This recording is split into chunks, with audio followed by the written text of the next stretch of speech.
ইরানকে কেন্দ্র করে বিশ্বমোড়ল যুক্তরাষ্ট্রের সামরিক ও কূটনৈতিক পদক্ষেপ নিয়ে আন্তর্জাতিক অঙ্গনে ব্যাপক আলোচনা শুরু হয়েছে। অনেক বিশ্লেষক ও গণমাধ্যমের দাবি, ইরানের সঙ্গে সংঘাতে যুক্তরাষ্ট্র প্রত্যাশিত সাফল্য অর্জন করতে পারেনি। এই সুযোগে যুক্তরাষ্ট্রের অন্যতম বড় প্রতিদ্বন্দ্বী চীন মধ্যপ্রাচ্যে নিজের প্রভাব বাড়ানোর সুযোগ পেয়েছে।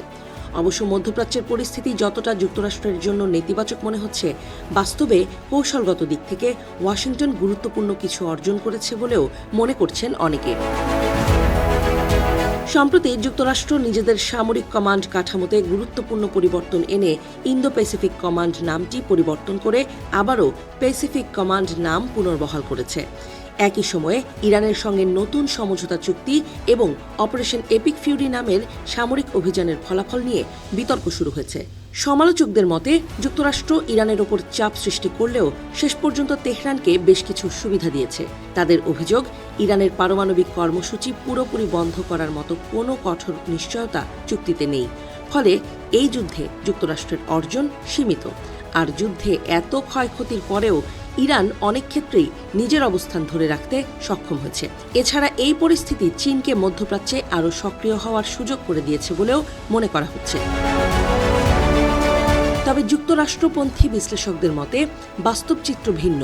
তাদের দাবি, পূর্বের পারমাণবিক চুক্তির তুলনায় বর্তমান সমঝোতা যুক্তরাষ্ট্রের জন্য অনেক বেশি লাভজনক। অপারেশন এপিক ফিউরি চলাকালে ইরানের সামরিক অবকাঠামো, নৌবাহিনী এবং বিভিন্ন কৌশলগত স্থাপনার উপর ব্যাপক হামলা চালানো হয়েছে। যুক্তরাষ্ট্রের দাবি অনুযায়ী মাত্র ৩৮ দিনের অভিযানে ১৩,০০০-এরও বেশি লক্ষ্যবস্তুতে আঘাত হানা হয়েছে। এর মাধ্যমে ইরানের সামরিক সক্ষমতা উল্লেখযোগ্যভাবে ক্ষতিগ্রস্ত হয়েছে। চুক্তির আওতায় ইরানের উচ্চমাত্রায় সমৃদ্ধ ইউরেনিয়ামের মজুদ ধ্বংস এবং গুরুত্বপূর্ণ পারমাণবিক স্থাপনাগুলো স্থায়ীভাবে বন্ধ করার বিষয়েও আলোচনা এসেছে। যদি এসব বাস্তবায়িত হয়, তাহলে ইরানের পারমাণবিক কর্মসূচি দীর্ঘমেয়াদে অনেকটাই সীমিত হয়ে পড়বে বলে ধারণা করা হচ্ছে। এই ইস্যুর আরেকটি গুরুত্বপূর্ণ দিক হল মধ্যপ্রাচ্যের আঞ্চলিক রাজনীতি। যুক্তরাষ্ট্র চাইছে সৌদি আরব, কাতার, মিশর ও তুরস্ক সহ আরও কয়েকটি দেশকে যুক্ত করে ইসরায়েলের সঙ্গে সম্পর্ক স্বাভাবিকীকরণের প্রক্রিয়া এগিয়ে নিতে। এই উদ্যোগ সফল হলে ইরানকে ঘিরে চীন, রাশিয়া ও ইরানের কৌশলগত ঘনিষ্ঠতা দুর্বল হয়ে পড়তে পারে বলে ধারণা বিশ্লেষকদের। এদিকে এশিয়া প্রশান্ত মহাসাগরীয় অঞ্চলেও যুক্তরাষ্ট্র তার অবস্থান শক্তিশালী করার চেষ্টা চালিয়ে যাচ্ছে। জাপান ও তাইওয়ানের নিরাপত্তা প্রশ্নে আরও সক্রিয় ভূমিকা নেয়ার ইঙ্গিত দিয়েছে ওয়াশিংটন। এসব পদক্ষেপের মাধ্যমে এশিয়া প্রশান্ত মহাসাগরীয় অঞ্চলে চীনের বিরুদ্ধে কৌশলগত দিক দিয়ে যুক্তরাষ্ট্র এগিয়ে থাকবে বলে মনে করা হচ্ছে। অন্যদিকে বহু বিশ্লেষক দীর্ঘদিন ধরে মনে করতেন যে তাইওয়ান ইস্যুতে যুক্তরাষ্ট্র চাপ বাড়ালে ইরানকে ব্যবহার করে পাল্টা কৌশল নেবে চীন। কিন্তু ইরান সংকটের সময় বেইজিং কেবল কূটনৈতিক প্রতিবাদ ও যুদ্ধবিরতির আহ্বানেই সীমাবদ্ধ ছিল। চীন কোনো সামরিক পদক্ষেপ নেয়নি।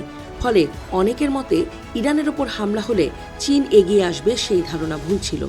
আর বিষয়টি যুক্তরাষ্ট্রের জন্য বেশ স্বস্তির।